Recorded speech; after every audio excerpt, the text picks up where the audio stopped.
Afternoon, you tuned into UBC TV. It's me, Michael Jedalukomwa, coming in with that lunchtime news this Tuesday, the 19th of December 2023, and this is what we have for you this afternoon.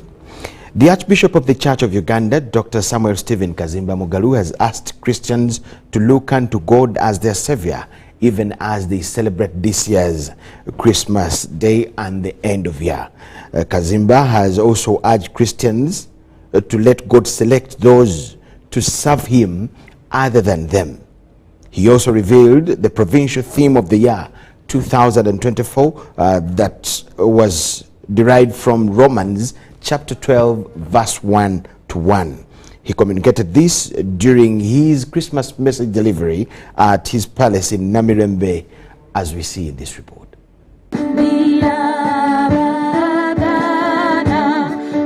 This Christmas, I urge you to stop trying to be your own savior and surrender your life to Jesus, who was born to save you. You can't save yourself.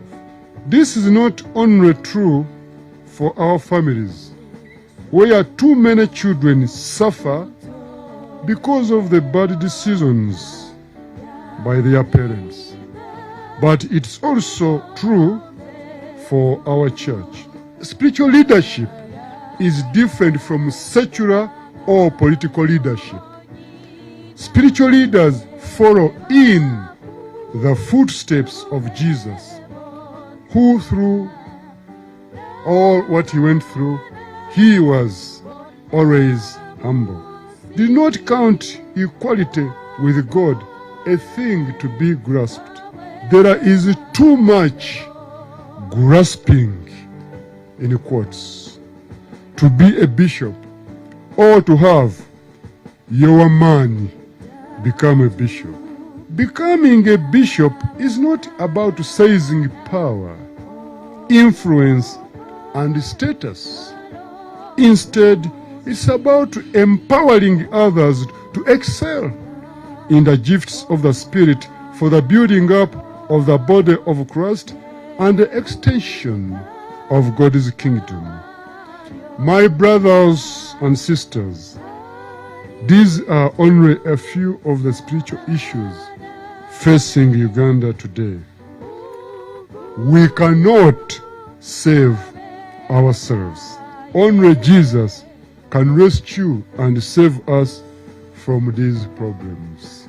Will you turn to Jesus today and make this Christmas the beginning of another revival we so desperately need? I want to send my warm Christmas greetings to His Excellency General Kaguta Museveni, the President of the Republic of Uganda, Honorable Janet Kataha Museveni, the First Lady, and their entire family, and the Christians of the Church of Uganda.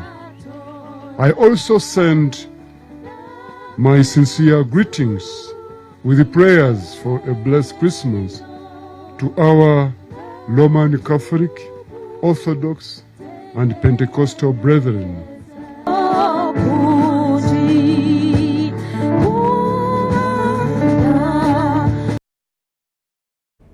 Archbishop Dr. Stephen Kazimba Mugalu there. Now, if Africa is to grow, the continent's cultural practices must be embraced and upheld. In doing so, this will honor legacies of African forefathers who fought and defended Africa from invasion by colonial intruders. These were the words of renowned Pan-Africanist Professor Plo Lumumba as he and other historians discussed the inaugural memorial lecture of the Bunyoro Kitara King Kabala 100 years after his death.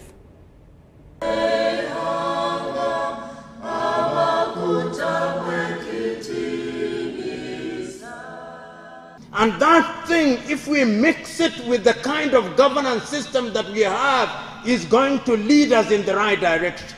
I still do not have an answer, but I think that there is something in it. What is it that the Omukama Kabarega has, that the Kabaka of Uganda has, that the Oni of Ife has, that the king of the Mazulu has, that the king of the Swati has, that when they speak, people obey. What is it? Why did we lose it? Can we regain it? It is not to say that all traditional rulers were perfect. No, there are certain aspects of culture that we must jettison, but there are certain positive aspects of culture that we must embrace, because culture is dynamic. And I'm suggesting to all of you who are gathered here today that the time is now. The time is now for Africa to realize that there is a place of culture in modern day medicine. The time is now for Africa to realize that there is a place for culture in education. The time is now for Africa to realize that there is a place for culture in politics and governance. The time is now that Africa must realize that there is a place of culture in resource management. The time is now for Africa to realize that there is a place for culture in giving pride of place to our women in governance. The time is now for Africa to realize that there is a place of culture in ensuring that our family is retained. The time is now for Africa to recognize that if we do not protect ourselves, other cultures will come and dominate us. The time is now for Africa to realize that our languages must be protected, otherwise we'll be speaking Chinese and Indian as our mother tongue, although they were never our mothers. The time is now. One of the legacies that we can learn from Kabala was management of diversity. That Kabalega's strengths lay in management of diversity. That is what he had that his predecessors didn't have, the Kamratsis. He managed how to manage diversity of the Banyoro indigenous, the Bachope, and the Bagungu. And that's a lesson we can learn in Africa if we have to forge ahead, because we have diversities everywhere, and we need how to learn how to manage diversity. I also want to call upon the people of Bunyoro and the government of Uganda to honor some of these prayers, the remaining prayers, like giving the people of Bunyoro a public university. To be sincere, if you deny people education, you have denied them knowledge. So, and of course the warriors remain poor. So we call upon government of Uganda to honor the people of Bunyoro, but also in the commemoration of the good things that Omukama Kabala contributed to Uganda's independence, to liberating Africa, but also to fighting against the British rule, which had to produce the independence that we have today in Uganda, to give the people of Bunyoro at least a public university. So we are standing against Kabala and standing against one of his grandchildren. UBC Lunchtime News. Ministry of Health has commissioned a multi-billion infrastructure facility at the Uganda Virus Research Institute in Entebbe that will enable researchers conduct various studies. Dr. Diana Twine, the Permanent Secretary, Ministry of Health, commissioned the newly constructed facility, which includes a well-stocked laboratory, new offices, stores, and residential area for the researchers. 2, 1, 0. We submitted to the Development Committee, the Minister of Finance, through the Minister of Finance, through the Minister of Health, our budget for a science building, which we hope will bring together the scattered labs and offices. The coming year, this will be our priority to ensure this request is pushed forward. We have started moving offices to residential areas, which sometimes may not be ideal. The last time you were here, Chief Guest, we reported to you the many residential houses that were in a poor state. We were planning to present a proposal to the Minister of Health and Finance to support us in the renovation of these houses. And as you have seen, this work has partly been done, but we need more to complete. Land, we have made gains, but we need to get more. The title and the funds to compensate the squatters in Kamwanyi so that we can use the land.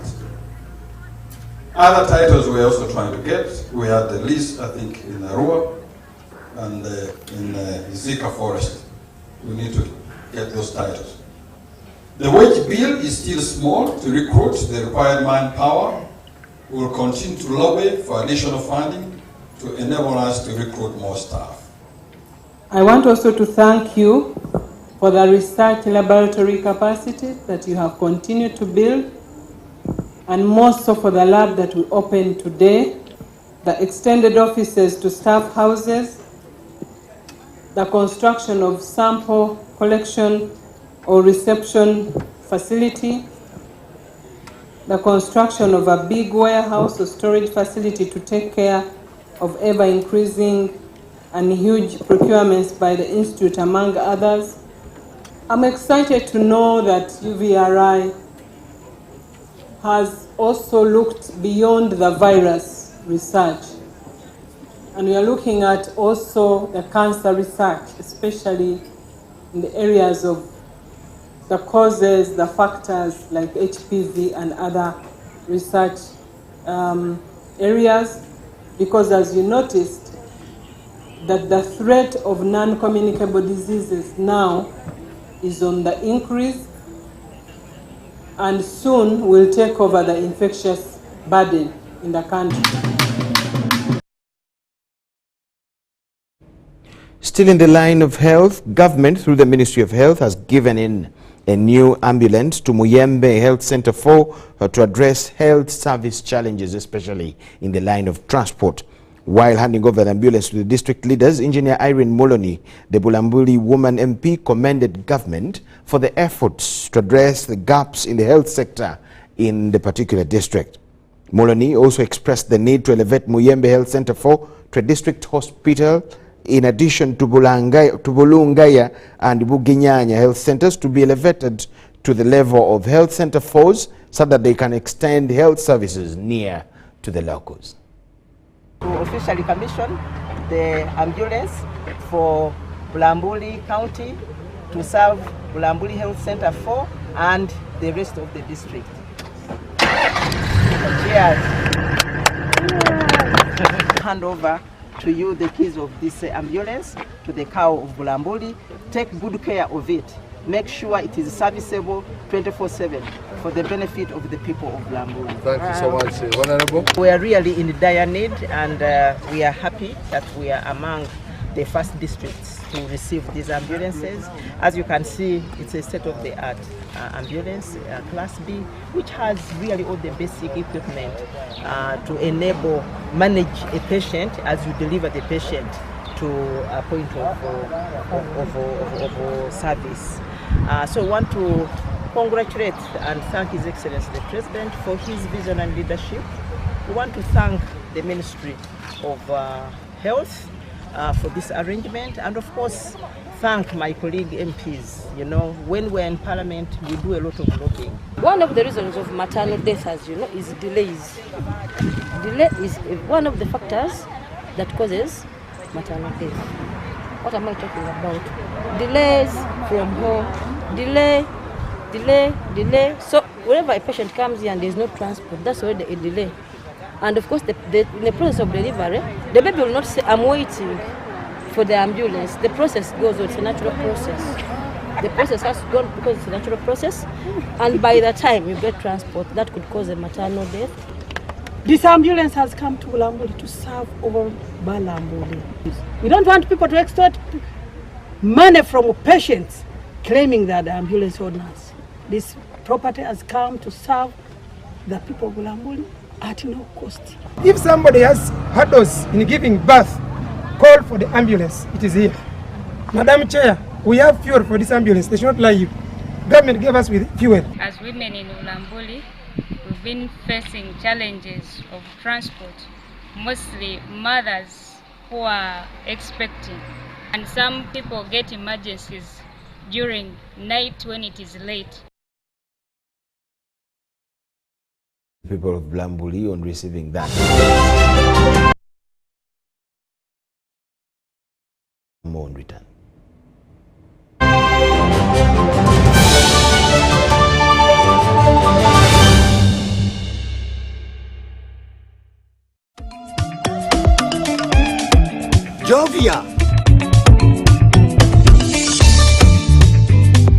okwolekera ku lugendo luno olw'obulamu.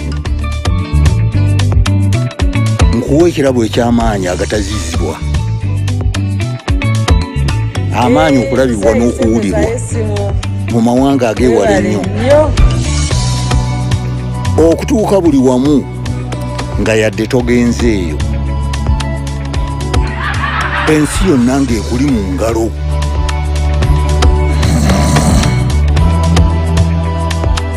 Okutambula mu biseera n'okumanya buli kimu ekirina okumanyibwa.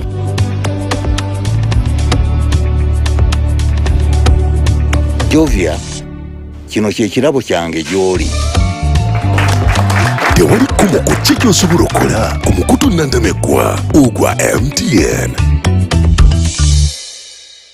In this family, we can't agree on anything. Martha. We can't even agree on what to watch. All the games to play. Martha. Ndoza Mulabi, we can't even agree on what to eat. At least the one thing for now we can all agree on is the soap to use. He likes that it's big and lasts long. Anti-economy. I like that it keeps my skin smooth. Ate alina echovu. And the children like that. It smells amazing. Everyone is happy. Movit soap comes in 4 fantastic flavors. Movit family soap is truly soap for the whole family. Movit.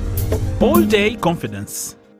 When it is KB o'clock, you need more from your voice bundles. That's why MTN is offering you more minutes across all networks that don't expire. Buy the new 90-minute Freedom Bundle at 5K or the 200-minute bundle at 10K and Jazz with no limit. Katiteri ate, no excuses. Make the call now. Dial *100*21# or use the My MTN app and enjoy your Freedom Bundle today. MTN. Together we are unstoppable. Terms and conditions apply. MTN is regulated by the Uganda Communications Commission. Juko. Yo. Check the shopping, man. What's your secret? Haven't you heard of the parish development model PDM? Yes, I did, but I thought it was just a talk. No, Sebatia. It is real. I and a few friends together formed a circle, accessed money from the PDM, invested in a poultry project, and now things are moving. Juko. I thought I was one of your friends. You are. But you left me behind. I didn't leave you in poverty. What you do, just visit your LC2 chairperson and your parish chief and start the process of economic transformation. Just like that. The parish development model is an initiative from the government of Uganda through the Ministry of Local Government designed to transform all lives of Ugandans for the better. PDM, my parish, my development, my life.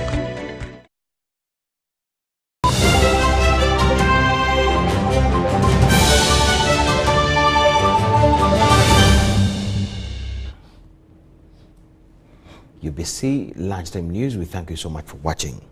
Now, tomorrow, the 20th of December 2023, citizens in the neighboring Democratic Republic of Congo will go to the polls to elect leaders for a new term starting 2024. Excitement has been felt along the Uganda DRC border area, that is near West Nile, where candidates have promised coexistence, boost of cooperation among the two country communities, among other things. There are 22 candidates vying for presidency, including incumbent President Felix Tshisekedi and others vying for seats in parliament.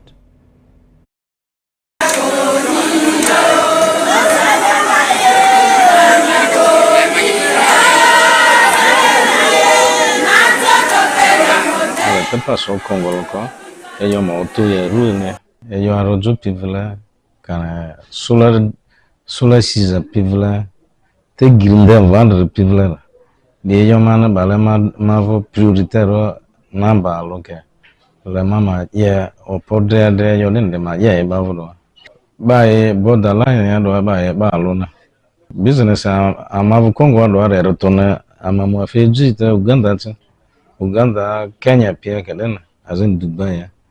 Alors, ayant des mots de voter, relations accélérées, un bon tout, et puis revenir faire Badipe afa business jalade even ga send a gear vini to kill amavu dia mavu itulia dia yo ambo alozo security ko ti aguni ti aguni yo lerje ejo azindi rito sazini shafazini pazaple back piasi etozo kane bazini topilepi banza upi azingazu dindi afale dimine security ko bako ata back pedetone fikililiko ejo eto su population maza kozo aliodrozo de tre teonga mugeru ndia lorunuko rezini rigrizoni bembe yare tsa sparinde malia achime fi amara ruo achima fi durba achima fi magi bayo di turias dia mamu otwelele tukana Uganda isiamana chia mbudi yabo Afrika na halo becho zarko kai ku Afrika siko lubaredor Kongo lubara Uganda dioro akualuri. Umeme has constructed a power substation that will produce 60 megawatts of energy to cap the challenge of load shedding in the areas of Buyikwe and Jinja. According to the managers in Umeme, there was urgent need for a power station to supply Jinja Buyikwe area due to the many factories there.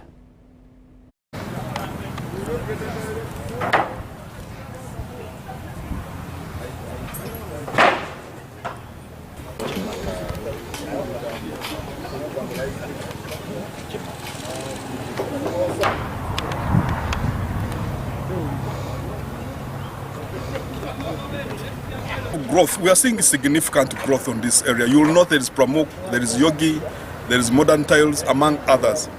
The advantage you have seen on Kayunga Road is there is land availability. It's near the generation plants, and we are seeing most investors are preferring to set up their factories here, given that Kampala is already congested. Also, the road network here, both for export and in-country distribution, gives them an advantage. So this substation we are putting up here will provide up to 60 megawatts capacity for existing and new industries we project that will set up in this area.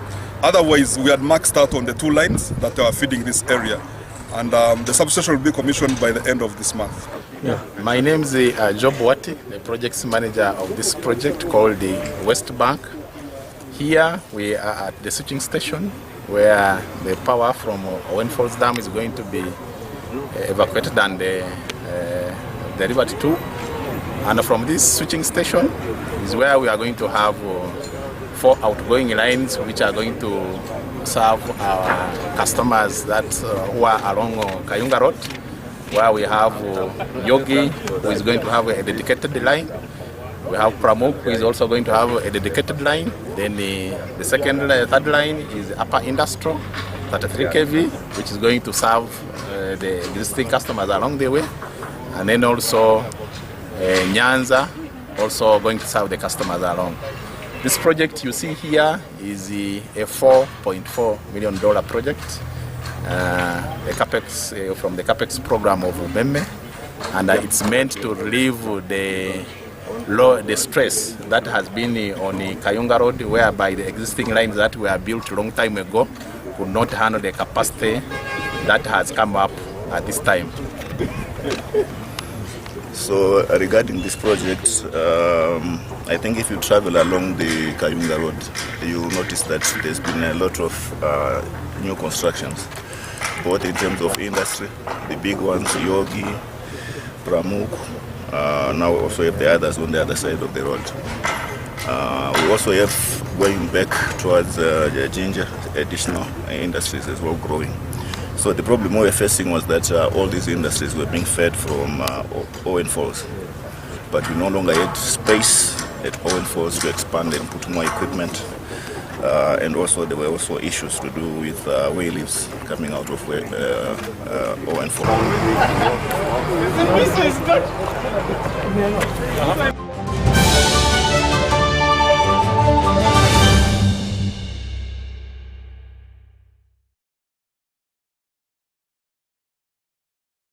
On the international scene, Ukraine has warned it is already being forced to downsize military operations because of a drop-off in foreign aid. It comes as billions of dollars of US and European Union aid have been held up amid political wrangles. Ukraine said it hoped to boost its own ammunition industry with Western help, but it relies heavily on Western supplies, particularly on delivery of long-range missiles and air defense systems to fight occupying Russian forces. General Ternavsky said that the country lacked artillery shells, particularly for its Soviet-era weapons, and he said that diminishing foreign military aid was already having an impact on the battlefield and forcing a change in tactics. His comments come in the wake of setbacks in both the European Union and the US. Republicans in the US Congress first blocked a $60 billion military package for Ukraine earlier this month that was followed by Hungary's blocking of $55 billion financial aid deal last week. European Union leaders, however, said that Ukraine would not be left without support. Despite international sanctions and diplomatic pressure, Russia has not backed down from its intervention and has deployed thousands of troops and weapons along the border. The Defense Ministry, however, denied that the decree implied any significant expansion of conscription and claimed that the increase would happen gradually by recruiting. We thank you so much for watching. That is all we had for you this afternoon. But of course, newsroom is still at work. We'll have news for you in Uganda, Kiswahili, and I'll be here myself for news tonight. So you have all the reasons to keep it with us. Enjoy the rest of the day. Bye-bye.